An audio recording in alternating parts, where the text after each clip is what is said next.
All right, we're recording. Hello, everyone. Welcome to Jaw's podcast special.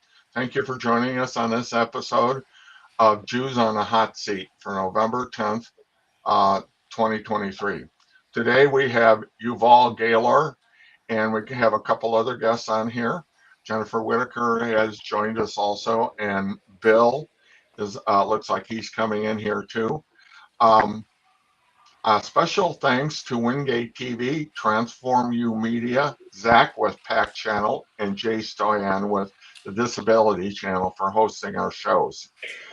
Please be sure to subscribe to our page or wherever you found us. Let's get to the show.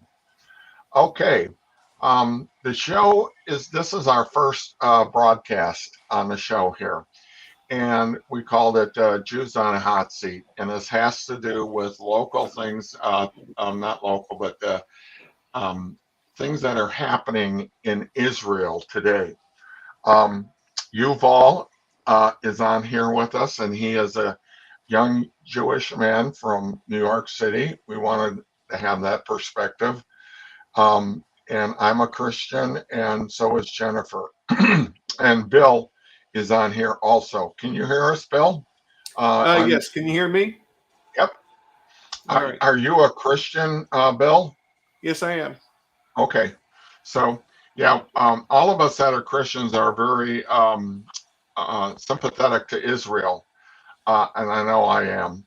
Um, so let's get into it here. Um, Yuval, can you give us a little bit of background on how you grew up and where you grew up and how being a Jew has impacted your life? That's where I'd like to go, and then we'll get in more on what's been going on in Israel here. Yeah, sure. So I grew up in both Providence, Rhode Island, and in Jerusalem. And I was born in Providence, but because of my dad's job, when I was younger, we would spend about a semester in Rhode Island and a semester in Jerusalem. So um, sort of grew up in both of those two countries. So yeah. Okay. Um, was your dad a real practicing Jew, going to temple on a regular basis? So my mom was a little bit more when I was younger. I think she was a little bit more observant, I guess, and my dad is more secular. So in Israel, you have the Orthodox Jews who I'm sure you've heard a bit about, and then you have the secular Jews, which means you basically observe maybe a few holidays a year. It's more of a cultural thing. So that's sort of where my dad was at. Okay. I think you had told me your dad was in the Israeli military and he fought in, I forget which conflict it was. Um, can you tell us a little bit about that? Yeah, so I mean, I don't know a ton about it, but he was so it was a conflict that was exactly 50 years ago. So it was called the Yom Kippur War. So it was, I think it started on, I want to say the 12th of October, if I'm not mistaken, in 1973. So exactly 50 years, or almost exactly 50 years before the attack on Israel on October 7th. And as far as I know, he was on the Syrian front in northeastern Israel. And from what I know about the conflict, Israel was attacked by, I believe it was, if I'm not mistaken, Egypt, Lebanon, Syria, Jordan, um, and by the Palestinians as well, if I'm not mistaken. But I'm not. I need to brush up on my history. So Okay, that's fine. Um, I think with the hostilities that have broken out over there now has, and it's like this in everybody's life. It's till sometimes we don't practice so much until something bad happens. And it's almost like a way that God drags us back to where we need to be on a regular basis. And I think I have read about how many young men, Jewish young men that have lived all over the world right now, and there was a call out to have them come and help fight, and they're apparently just pouring in from everywhere, from all different parts of the country, world, and coming in and back in, and I find that very interesting. It's like God has called the hearts of the nation and people that live in different places. So I can see that happening. And they said that they had something like 20,000 uh, men that were living in different parts of the world and that have come back to be a part of this because Israel needs the help. Um, this conflict that we got going on now is the same as it's always has been, but it's different, and having to fight in Gaza and trying to eliminate Hamas, especially with all their tunnels and everything that they've set up, and trying to get in there and clean all this out. And now there is a worldwide thing of trying to call a pause, which my opinion, I think it's wrong, a bad thing to try to call a pause to this hostilities right now, because it will then tell Hamas that they won. But I don't know. What do other people think? Should a pause be something they should consider, or should they reject that from the rest of the world? Are you Anybody? asking me, John, or I mean, Or feel free, anybody you that guys, wants to to jump jump in? in. Go ahead, jump in. Anybody? Well, I was going to say, is this supposed to be a pause in war? Or what kind of pause? Well, they want the because they said so many citizens of Gaza are dying and not getting in aid. They want to do a pause.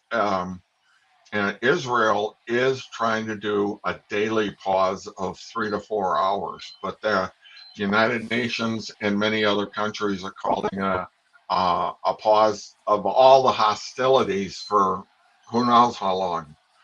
But how would that work? How would Israel, since they're so deeply embedded into Gaza now, what would that look like, and how would that hurt what they're trying to take care of? They're trying to eliminate Hamas completely, because if they don't, this will happen again and again and again. They have Hamas wants, and a lot like the rest of the Muslim world, would like to see all Jews wiped out across the planet. And what was that saying about from the river to the sea? What that is a call for is killing all Jews and eliminating them worldwide. So that to me is a scary proposition. Um, so I know there's a lot of talk about it, but I think it's a mistake. I think they've got to get in and get Hamas out of there altogether. Um, there was a movie that I watched, and I don't know if I've told anybody about this. It's called, what was the name of that? Let me think about that a second. It's called, it came out in 2001, and it was, let me look at it here. Um, it's called Conspiracy, and it was 15 of the hierarchy of the Nazis. And this was a true story. It happened on January of 1942. And they brought in 15 of the top Nazis to talk about the Jewish situation in the world, and how they were going to eliminate all Jews, not only in Germany, all over Europe, and all over the United States also. And this was a true story, and they had a secretary that typed down everything that was said between all these 15 men. And it was something that was done for 2 hours in a building in Germany itself. As I listened to this and watched this movie, the hair stood up on the back of my neck on about 10 different occasions, because some of the stuff they were talking about how the final solution, how they were going to kill the Jews economically, so it wouldn't cost a lot, and how they would pursue it throughout the rest of the world. And it was just really heavy. And one of the things that really, because the Nazis were very much involved in evolution, which seems really strange at first, but because of all that was happening, and one of the hierarchy on the Nazis, he said, what Darwin and evolution did not accomplish, the Third Reich will. And I just thought about that. Oh, wow, that was crazy. But they actually believe this, that the Third Reich would take over from evolution, because evolution says the survival of the fittest. And they considered Jews to be not really human, but they also killed off in their death camps. They also put the people that had disabilities and all kinds of things, because they were doing the survival of the fittest. They were getting rid of the weak. And they considered the Jews a parasite. So I was like, my God, how, listening to these guys, and how could they be talking about this? But if you get a chance, go on and look it up. Conspiracy 2001. It's well done with a lot of great actors in it, but it was a scary movie, and I can see some of this stuff happening again across the world, and how the world is. I've always wondered why, for a little tiny dinky country like Israel, and the Jews, which only make up about 12 million people worldwide, and how many are in Israel itself, why in the past have so many countries and so many people want to eliminate the Jews You know from why, history? Go ahead. John? You know why? Which is because they are God's people. Jesus was born as a Jew, so they are God's chosen people. I mean, look in the Bible, and then look at, like, you started with this whole pause idea. Well, we've had different pauses over time, so I don't think it's a need for another pause. I think it's a need for an end of war.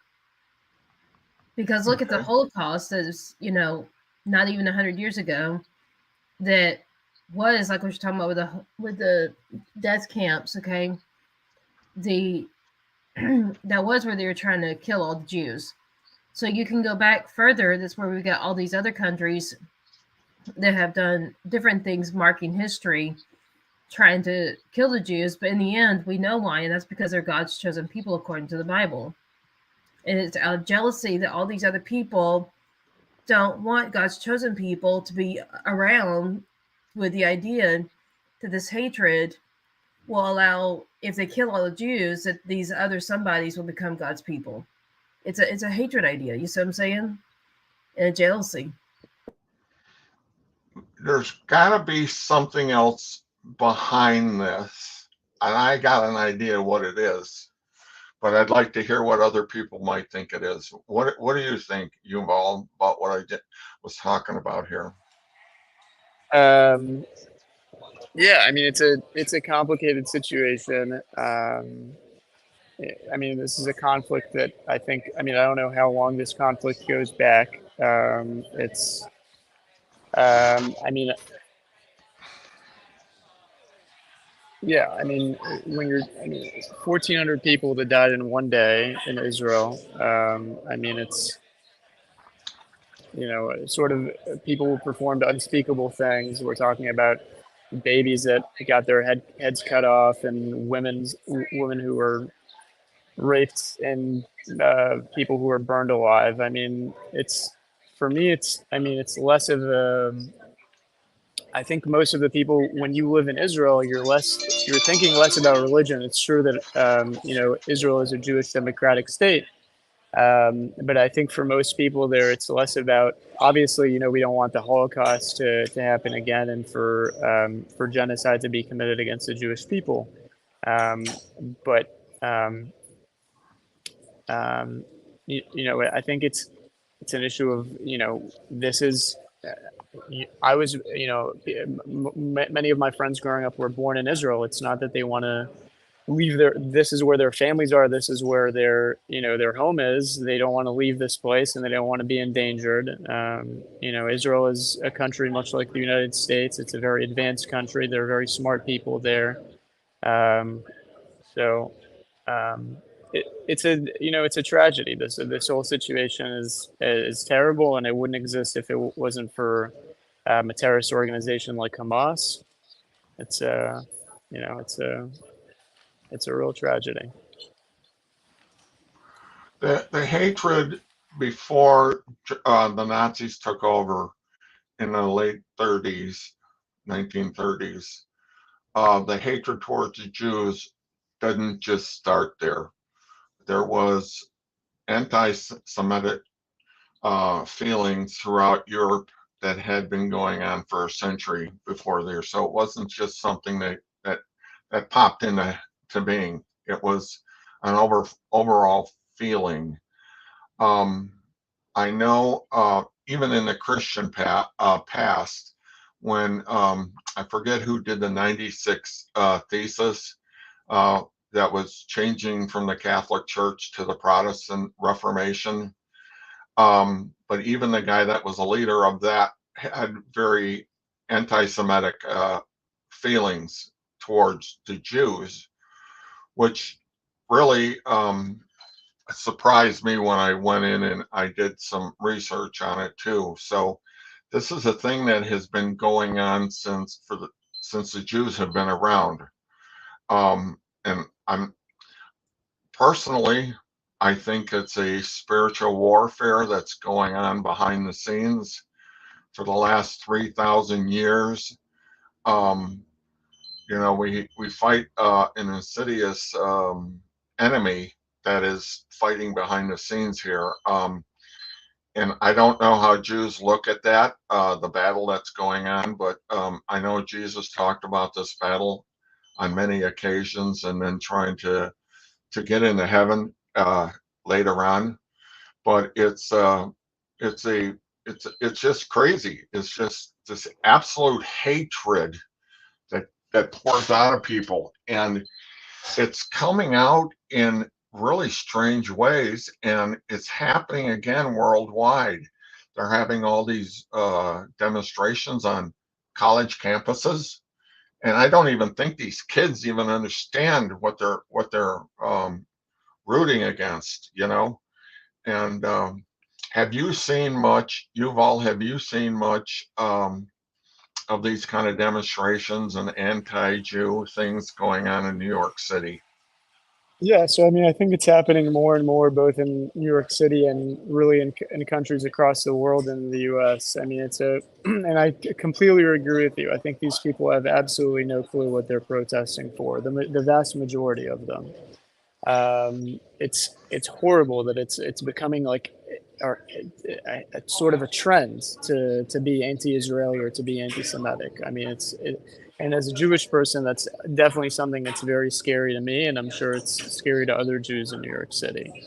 But I mean, I personally haven't encountered so many protests. It's only happened to me once, but I mean, I heard there was I think everybody has probably heard about the Jewish man around Los Angeles who was killed in one of these protests, and it's despicable. I mean, when you look at like the New York Times, for instance, I grew up reading the New York Times, and it's just horrendous how anti-Semitic they are now. The fact that every headline that they post about this conflict and about this war is just, I mean, completely anti-Israeli, and it's just extremely saddening to see how anti-Semitic they've become.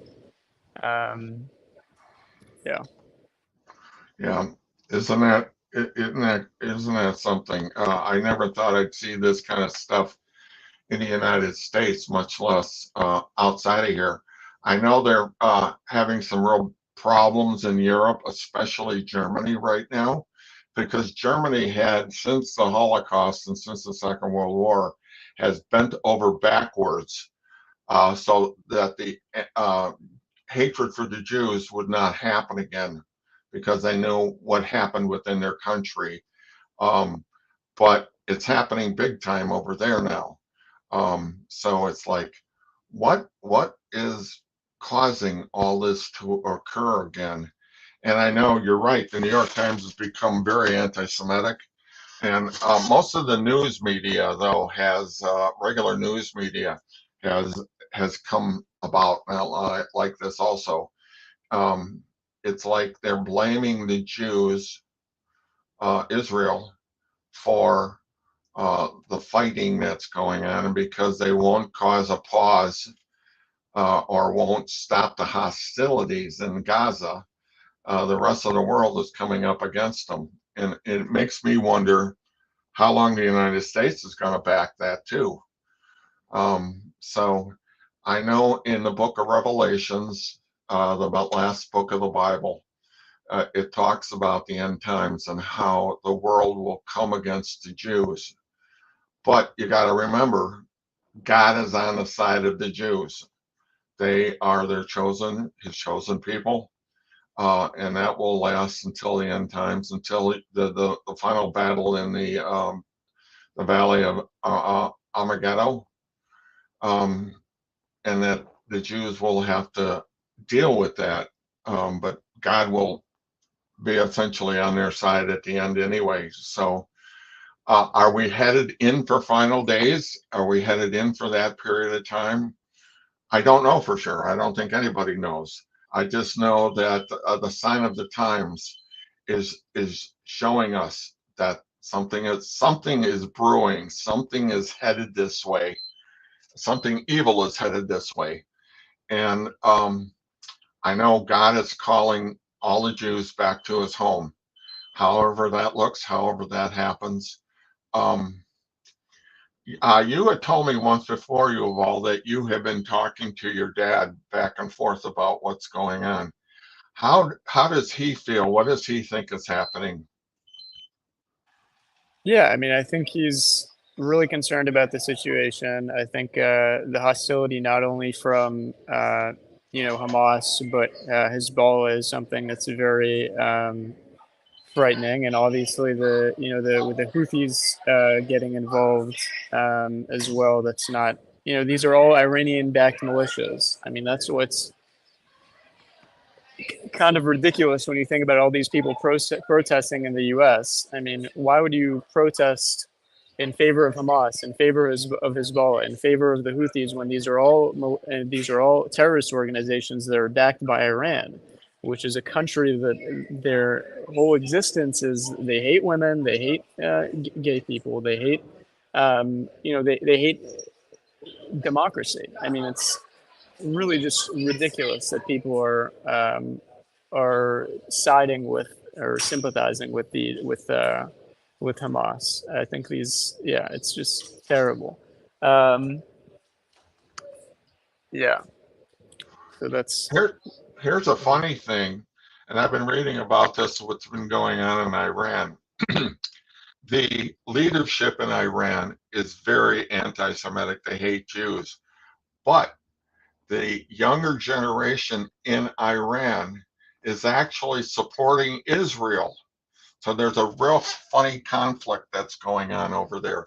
That's where they had all these riots and everything about women not having to wear the burqa and all these kind of things that are going on. And then they started arresting the leadership in Iran, started arresting all these young people and throwing them into jail. And they actually killed a bunch of them. So it was very interesting to hear the young people from Iran.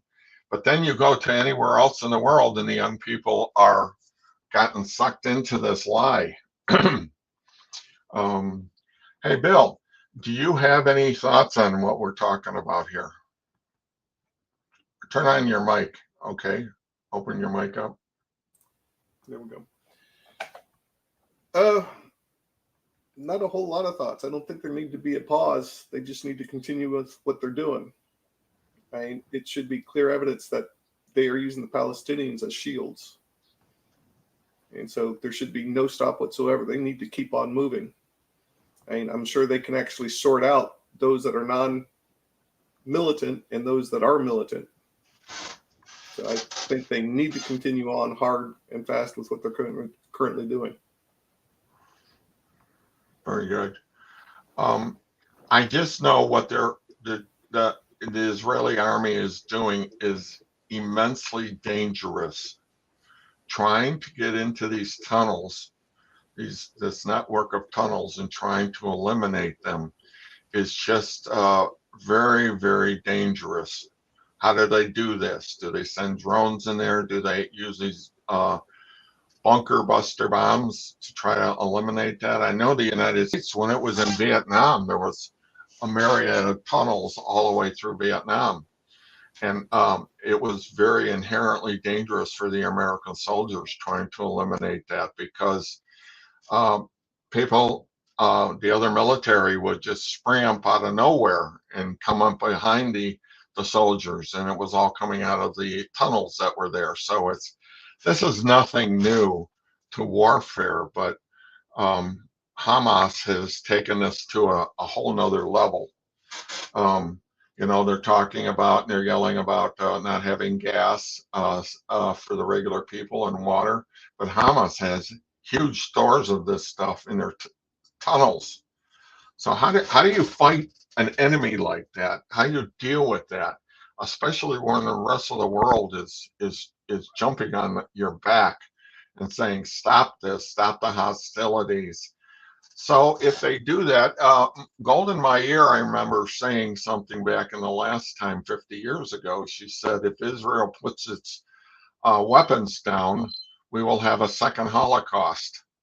But it's true. That's exactly what will happen if Israel does not try to protect itself and arm itself to the teeth. They will be eliminated. And I just don't think, what the Jews have gone through throughout the centuries is amazing to me. No other people have left their homeland to a degree, because the Jews have always still been there in Palestine. In fact, the Jews were called they were called Palestinians first, before anybody that lives in Gaza. But how, for all this period of time, so for 3,000 years, and then no other people have dispersed throughout the world and then came back home 1948, when they came back to their homeland. And that whole history of what occurred, especially in the UN, to make Israel its homeland again. But that's when all the other Jewish or the Arab states over there went berserk. And then they attacked Israel on a number of occasions. And it just is an ongoing thing. What do you think about that, Jennifer? What is your thoughts on the history?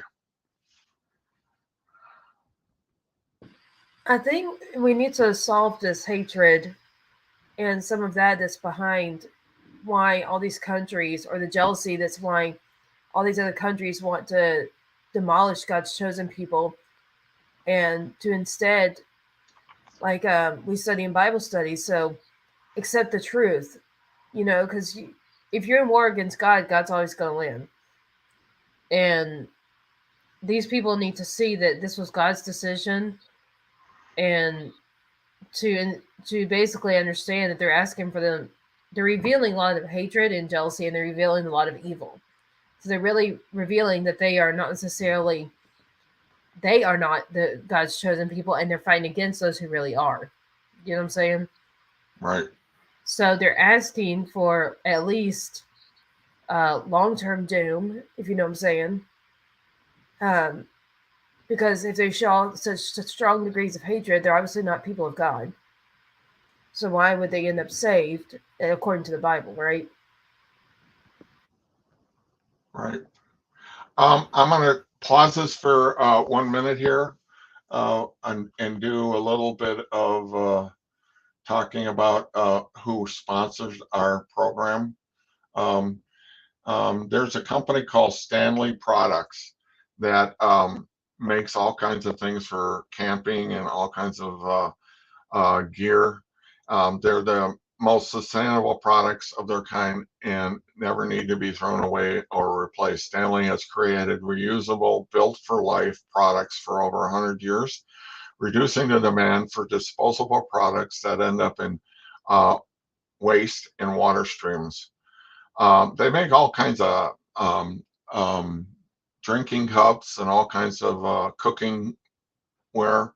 So Stanley brand is rich 100-year history, born from innovator William Stanley, who forever changed the way hot drinks were consumed in 1913. He fused vacuum insulation and the strength of steel into one portable bottle, in inventing the all-steel vacuum bottle we know and love today. So it's called Stanley Products. If you want to go in and take a look at all the different products that they sell, I would suggest to do that. They are very good. They're the high end of, if you go camping and stuff like that, on different things that you can take with you camping and things that will protect your food and your drink. So, okay, I got that out of the way, Jennifer. Anyways, there's a strange thing that's occurring in the U.S. Senate. And you have the squad, who are those real super liberal, and a number of them are Muslims, and they've been really coming up against the traditional thought. But there's more and more liberal senators and stuff like that that have been turning against Israel also.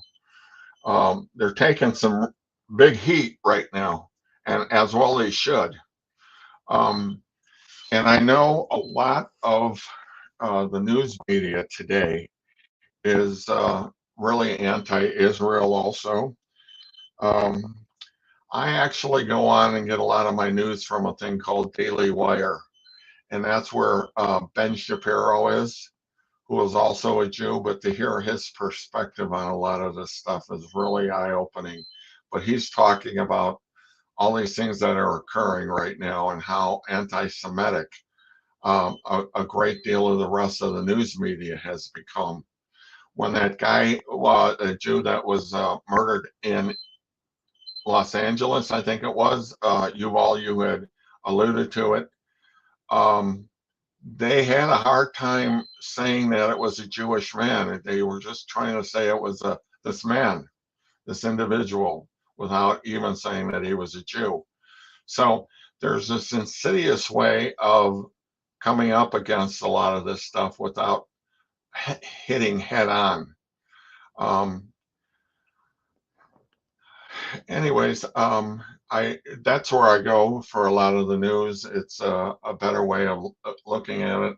I go to Fox sometimes, but they're not always real accurate either. So there is like a real clampdown on the news media today, but we just got to keep fighting back. We just got to keep listening to those places that we need to go to and try to hear the truth. And then I think this is our own personal way. This podcast right here is our own personal way to get some of this stuff off our chest. And then who knows, might hear a lot of this stuff. We might even get an individual that will have a different point of view on our podcast here. But I'm gonna be very careful with who comes in here, because I don't want all kinds of arguments and a place for anti-Jew rhetoric coming up and against all the different things. But I would like to hear from different people on their thoughts about what's going on, because we are the regular people, all of us here in the United States. And Do you have, Yuval, do you have any friends back in Israel right now? Yeah, I mean, I do. I have some family that lives in Tel Aviv and its surrounding area. And yeah, I mean, I have a few friends that I grew up with. Luckily, I mean, a lot of the friends that I grew up with ended up serving in combat units in the military. But thankfully, but they were most of them were injured during their service. Not and nothing crazy, knee injuries and things of that nature, back injuries. So they were not called up to serve in the combat units this time around. Um, but no, it's definitely a really scary situation for everyone involved there. It's, uh, it's just it's terrible. So, um, Yeah, I wonder if it was reversed and it was happening in the United States, and that there were countries that wanted every American killed and wiped off the planet, and um, the United States would be taken over by a huge, like Iran or something like that. How would we feel? What is this feeling like that part of the world just wants you eliminated? And I have a hard time really conceiving of that, but I am trying to put myself. But it's the feeling here, even in our own Congress, there is a feeling in the United States that is anti-Christian, not just anti-Jew, but anti-Christian too. A lot of the Senate blames a lot of problems on the Democratic side on Christians, especially when we're talking about the abortion issue and all of that that's been going on. They become very anti-Christian, and you can see that with. Here, I was a photographer. I was a wedding photographer for many years, and I trained my uh, couple of my sons and my daughter-in-laws on how to photograph a wedding. And then all this stuff erupted a couple of years ago about cake makers that didn't want to make a cake for the RGB community, the gay community, and it erupted then with the photographers not wanting to photograph my daughter-in-law and my son. She actually got contracted to photograph a gay wedding, and she didn't realize it was gay until a week before the wedding when they came out and openly said that. And but she had a contract, so she had to go photograph it. And my son went with her when she was photographing it that day, and he said, Dad, I just felt like I wanted to throw up throughout the course of the wedding, because they're born again Christian and they're very against the gay thing. But he said, but it was real eye opening to him the way they were celebrating and all that kind of stuff. But I know that there's things that are going to the Supreme Court about cake decorators, and that hit home too because my mom back in Illinois in Waukegan, she was a cake maker. She would make 3 to 4 wedding cakes on a weekend and have them delivered and stuff like that. And I thought about that. She's gone now, but what would have that been like for her to have to make a gay wedding cake? That never occurred because this is back, you're talking about 40 years ago. So it hadn't happened, but this whole battle that's going on um, with the photographers right now too. So both these things kind of hit home to me. And I was telling Yuval earlier why I've been such a supporter of Israel is because as I grew up, I was bullied a lot because I was a big kid and um, I wasn't that coordinated, and so a lot of kids would pick on me and bully me. But that's almost how I view. And there's a second component that I didn't tell Yuval the other day is my whole background. My relatives are all from Germany. Okay, and so the Holocaust and all that happened with the Second World War. I had to really contemplate what my relatives. I have some in our family. Yes, hold on one second. In my family, I have a lot of Germans that actually fought on the Nazi side in the Second World War. And I had a family that were Americans that fought on it. So as they would go through Europe and through France and then into Germany, they would fight in some of these towns where some of my cousins, second cousins, aunts and uncles were from. So I have had to really reassess.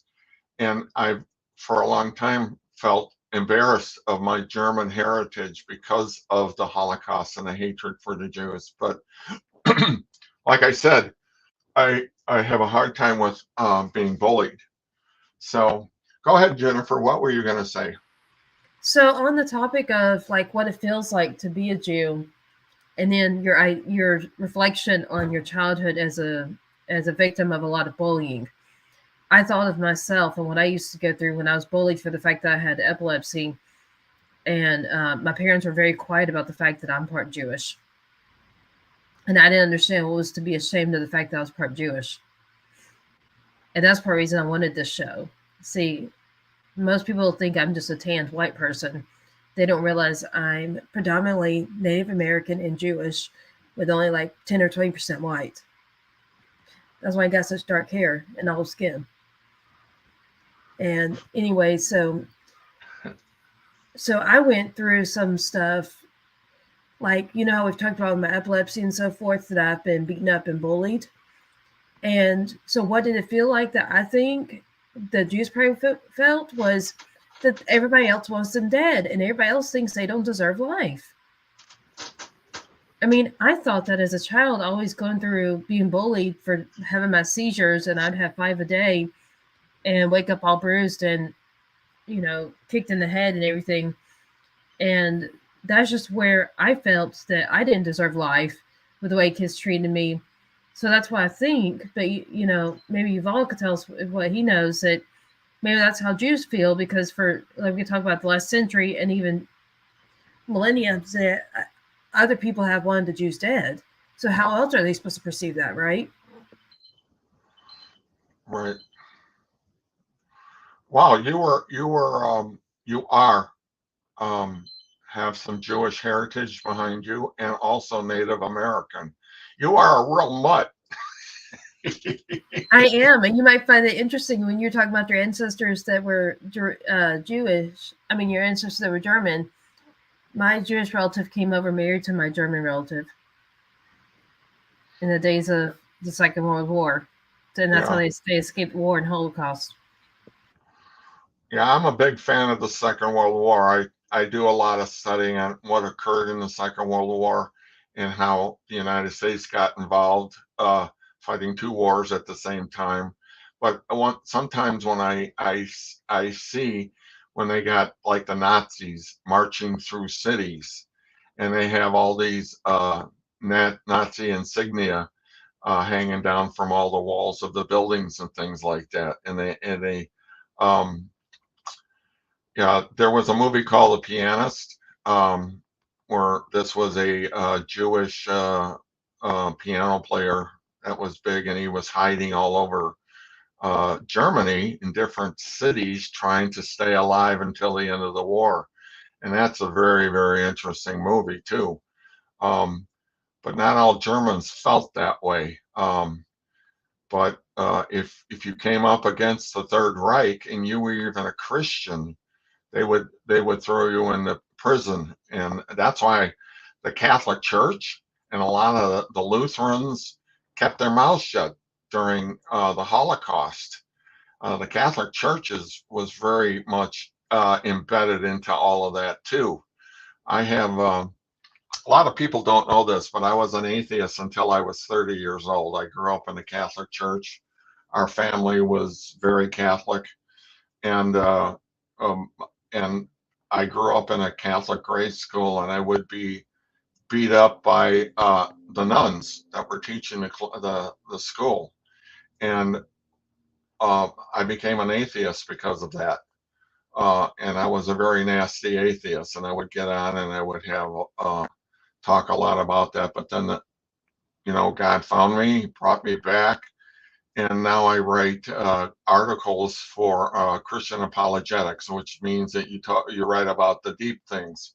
I wrote an article about what makes an atheist, coming from my perspective, and it's usually people that become atheists that don't believe in any God at all, is because something happened to them as in their early years, and even maybe later, from a Christian perspective, something happened to them in church that became. So that's actually what occurred in my life, Um, so it's uh, it's um, it's very interesting, and I have felt very bullied at times throughout my life. But now that I'm disabled myself, and have been for the last 10 years because of a physical problem that happened with me, you know, the Germans would have liquidated me too, because I was disabled. Um, so so that's where I'm at with that. Sometimes you go through conflicts in your own heart about what occurred, and even things like in the United States, the things that we did to the American Indian, that was like a liquidation also.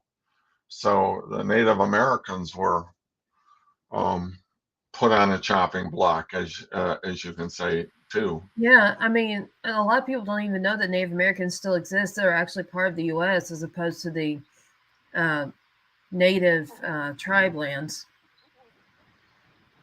Like a lot of Right. people think ones like me that have so much Native American are just, Hispanics or just tanned white people or something like that.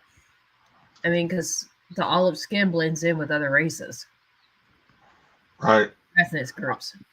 Yeah, I've been reading some things about some of the Native American Indian tribes and their perspective on what's going on in Israel now too. Uh, they're like, "What's new? What's new?" And there's been people out there that have been trying to eliminate us also throughout history, even though their history is very different. Um, but this hatred of doing that, and how they American soldiers after the Civil War would go in and just wipe out whole tribes of Indians. But it was I was thinking of how much similar it was to the Muslims over there doing this to the Israelis. How what breeds this kind of hatred? Why do you think you are superior? Like the Germans believed the superior race was a blonde, blue-eyed race, and they just perpetuated it. Um, so, does anybody else have? We have about 10 minutes left here. Does anybody else have any thoughts on what's going on, where all this might be headed? Bill, what do you think? Where do you think this mall might be headed and ending up into? That's a good question. I've been following it as much as I can, and it just seems to be spreading at this point. And we've attacked a few bases because they're now trying to attack us, and we've got stuff in place. And so I think it's going to get worse before it gets better. How about you, Jennifer? And I'll end up with Yuval and his thoughts. Well, I was going to say Bill was right because a lot of things in life always get worse before they get better. Any journey of life, even if it's like me being sick this week, when we get sick, it always gets worse before it gets better. Or say a recovery from a sore because you skid on your knee. Just it seems that everything in life gets worse before it gets better.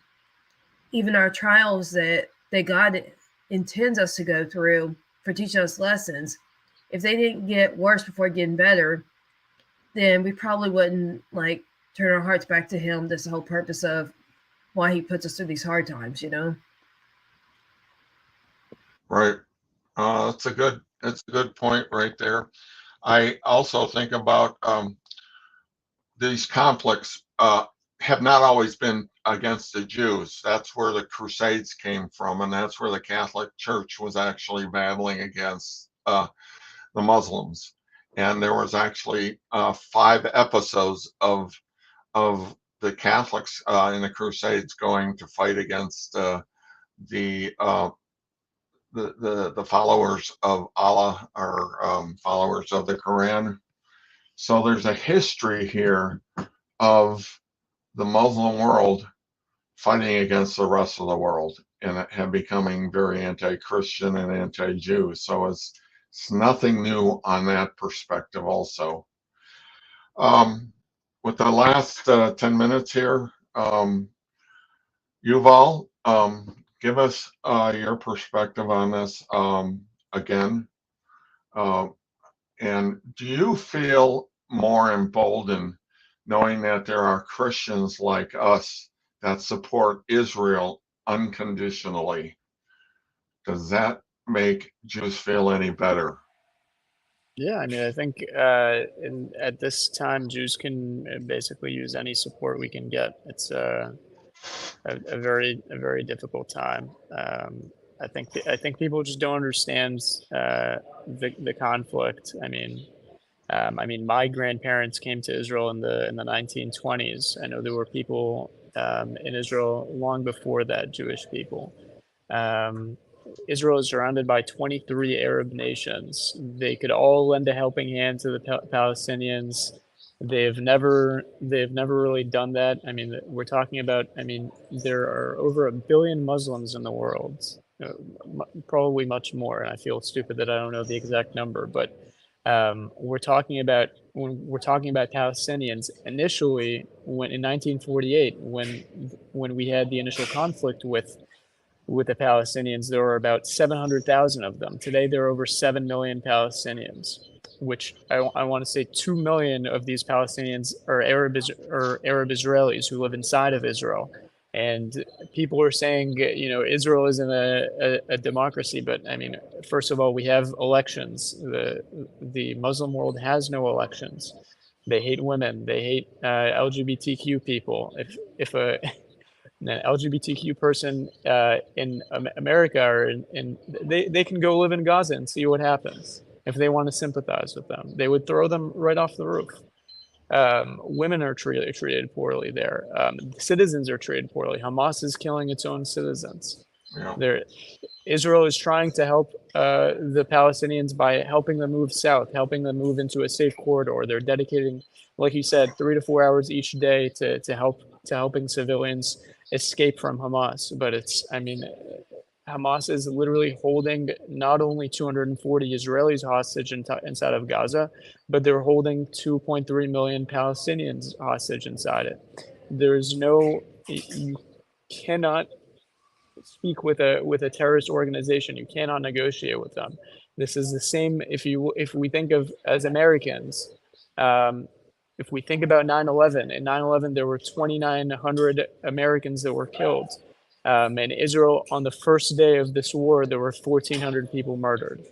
And Israel has a population that's 1/40th of the size of the United States. I mean, I'm kind of a numbers person, so it's if you multiply 40 times 1,400, you get 60,000 people. If 60,000 people were to die here in the United States as a result of a terrorist attack, if it was ISIS or if it was the Islamic Jihad, if it was Iran, or if it was these people would be wiped off the face of the planet. There would be no question of are we killing?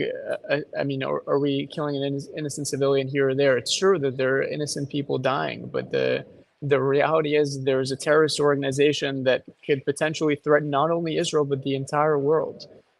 It has to stop here. These people have to be wiped off the face of the planet. The same way we destroyed the Taliban, the same way we came after Osama bin Laden.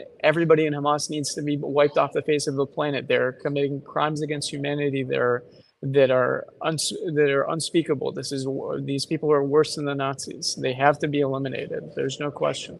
There's no I negotiating with agree. them. I agree. Yeah, so do I. I just know that it's not going to end. If you know anything about the Quran, and I've read a lot of stuff out of the Quran, and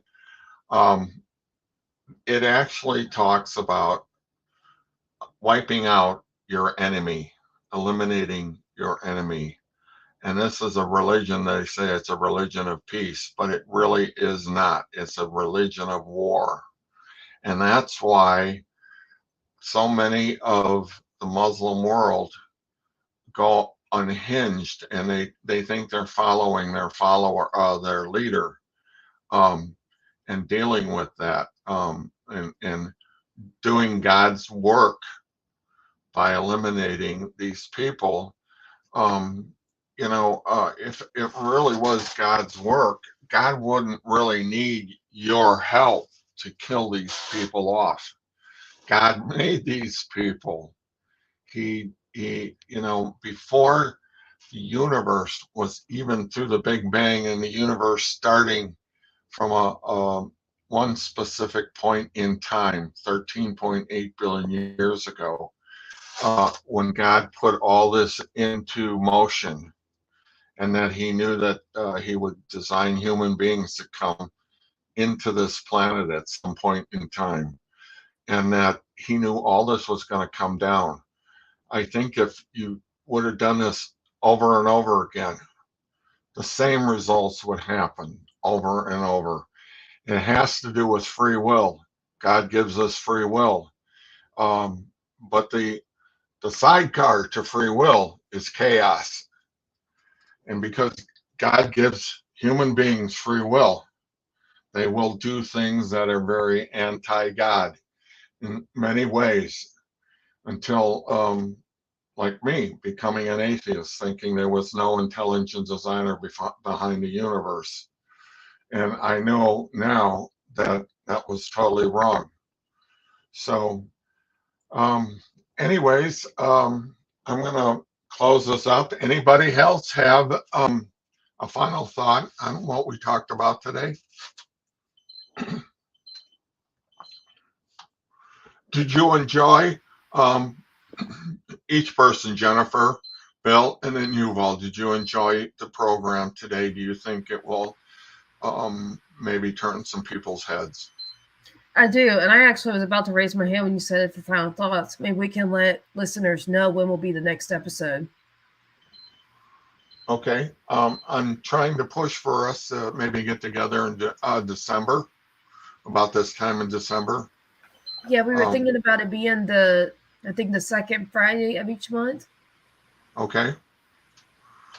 Okay, sounds good. Could you, Yuval, can you come back with us on the second Friday of each month?